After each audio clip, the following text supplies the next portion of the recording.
أجمعين برحمتك يا أرحم الراحمين আমাদের যে নির্দেশ দিয়েছে কিভাবে চলবো, কোনটা করবো না, সেগুলি আমরা ফলো করা উচিত। আমরা সেটা ফলো করবো। এই জনগণের যে কাজগুলো মৌলিক কাজ, আমরা মনে হয় কোরআন হাদিসে আমরা যদি চলতে পারি, জনগণের মৌলিক কাজগুলো আমরা করতে পারবো। এই যে যারা ক্ষমতা থাকেন, আমরা নির্বাচনের পূর্বে কত সুন্দর সুন্দর গল্প সাজাই, আমরা এটা করবো, সেটা করবো, মসজিদ করবো, মাদ্রাসা করবো, মন্দির করবো, রাস্তা করবো, এর বলে নিজের স্বার্থের জন্য অনেকে আমরা বলে থাকি। কিন্তু পাস করার পর আমরা সব বেরাম ভরে যাই, তখন আর জনগণের কোনো দাম নাই। সিল্কোর সিল্ক অ্যান্ড শাইন, যাতে আছে আর্গান অয়েল ও ওট প্রোটিনের গুডনেস, যা আপনার চুলকে রাখে হেলদি অ্যান্ড শাইনিং। এজন্য ভোটের দরকার আছে। প্রতি বছর যদি ভোট হয়, আমি একটা অর্ডার দিয়ে গেলাম, 5 বছর পর আবার যদি সে কাজগুলো না করে আবার যাই, জনগণ ধরতে পারে বলে তুমি যেটা বলছে করো নাই। বিগত 15-16 বছর নির্বাচন হয় নাই, জনগণের ভোটের প্রয়োজন ছিল না, এই জন্য জনগণের কোনো ভ্যালু ছিল না। কারণ ভোটের প্রয়োজন নাই, ভোট দিতে হবে না, তাহলে আপনাদের কোনো ভ্যালু নাই। আমরা মানুষের জন্য কিছু করতে চাই।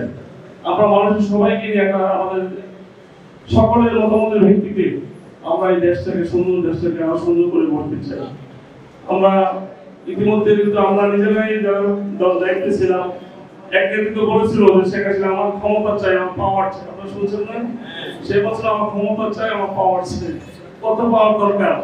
আল্লাহ তো অনেক পাওয়ার দিয়েছিল, প্রায় 3 ট্রাম এই দেশটাকে বিনা ভোটে হোক, সেই পাওয়ারও ছিল। এই পাওয়ারটা যদি দেশের কল্যাণে ব্যবস্থা ব্যয় করতো, আমাদের কল্যাণে ব্যয় করতো, মানুষের কল্যাণে ব্যয় করতো, মানুষ কিন্তু আজকে এত ঘৃণা করতো না। এখন কিন্তু বাংলাদেশের সকল লোক বলে আমরা আমলি করি না, এখন করে না। কিন্তু আমলিটা এমন একটা ঘৃণিত একটা বিষয় হয়ে গেছে, কেউ আর স্বীকার করে না যে আমি আমলি করি। কেউ জামাত করি না, কেউ বিএনপি করি, মানে আমলিটার পরিচয় দিতে এখন তারা এখন লজ্জা বোধ করে।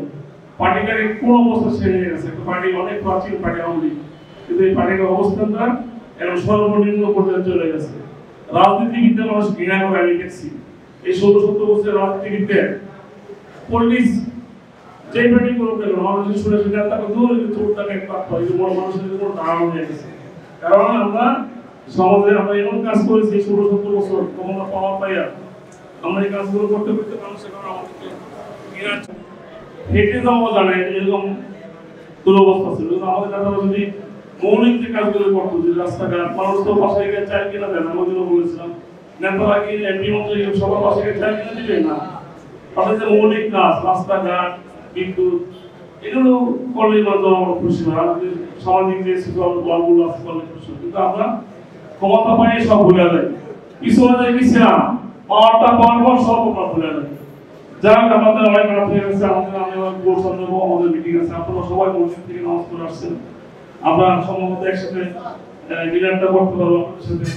আমার ইচ্ছা ছিল আজকে আপনাদের সাথে পরিচিত হবো, আপনারা আমাকে চিনলেন, আমরা আপনাদের চিনলাম, আলেমদের সাথে চলার চেষ্টা করি। একদম আমার জীবনের শুরু থেকে আমি আলেম হলো, আমার বাবা, আমার ভাই বোন, আমরা সবাই আলেম আলমদের সংঘর্ষে থাকার চেষ্টা করি। আমাদের সাথী হই, আলেম হচ্ছে নায়েবে রাসূল। আমরা রসুলের দেখি না, আমরা আপনাদের পাশে থাকতে পারি, তাহলে মনে করলাম না একটা নায়েবে রাসূলের পাশে থাকলাম। আপনাদের দোয়া চাই, সহযোগিতা চাই।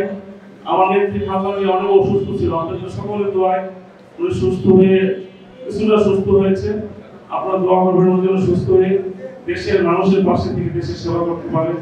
আমার নেতা ভারপ্রাপ্ত চেয়ারম্যান তারেক রহমান, ওনাকে অনেক কষ্ট দিচ্ছে। ওনাকে আপনারা অনেকে জানান না, যে আর্মি বেঁধে পিটাইয়া রক্তাক্ত করে ওনাকে পরে বলছে তুমি দেশ ছেড়ে চলে গেলে তোমাকে ছেড়ে দিব। উনি দেশ ছেড়ে চলে যেতে বাধ্য হয়েছে। এখন আমার মতে সকল মামলা থেকে তারেক রহমান খালেদা জিয়া মুক্তি পেয়েছে। ও তারেক রহমান সাহেব যেন অতি দ্রুত দেশে এসে মানুষের পাশে থেকে দেশের সেবা করতে পারে এবং আমাদের পার্টির খালটা ধরতে পারে। আপনাদের দোয়া চাই, আপনাদের সহযোগিতা চাই।